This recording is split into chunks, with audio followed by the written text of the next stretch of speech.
Hello बच्चों, चलिए हम इस प्रश्न को देखते हैं। हमसे क्या कहा गया है, जो फ्लेमिंग जो होता है उस फ्लेमिंग के दाएं हाथ का नियम लिखिए। क्या कहा गया बच्चों? फ्लेमिंग के दाएं हाथ का नियम लिखिए। तो चलिए बच्चों, हम सर्वप्रथम इस प्रश्न की मुख्य अवधारणा पर चर्चा करते हैं। और उसके लिए बच्चों हम यहाँ पर क्या लिखने जा रहे हैं? हम यहाँ पर लिखने जा रहे हैं मुख्य अवधारणा। क्या लिखना है बच्चों? हम यहाँ पर मुख्य अवधारणा। तो हमें फ्लेमिंग के दाएं हाथ का नियम पूछा गया।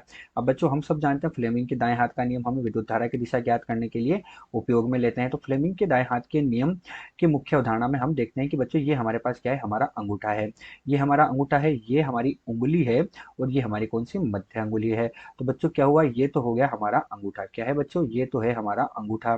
ठीक है बच्चों, ये हमारे पास जो है ये हमारी तर्जनी अंगुली है। ये क्या है बच्चों? हमारी तर्जनी अंगुली है। और बच्चों ये क्या है? हमारी मध्यमा अंगुली है। तो फ्लेमिंग के दाएं हाथ के नियम में अंगूठा, तर्जनी तथा मध्यमा जो अंगुली होती है, इन तीनों को एक दूसरे के कैसे रखा जाता है बच्चों? लंबवत रखा जाता है। कैसे रखा जाता है? लंबवत रखा जाता है। ठीक है बच्चों। तो अंगूठा जो होता है हमारे पास वो किधर होता है? वो चालक की गति की दिशा में होता है। अर्थात जिस दिशा में हमारे पास कोई भी चालक है वो गति कर रहा है उस दिशा में हमारा अंगूठा होता है।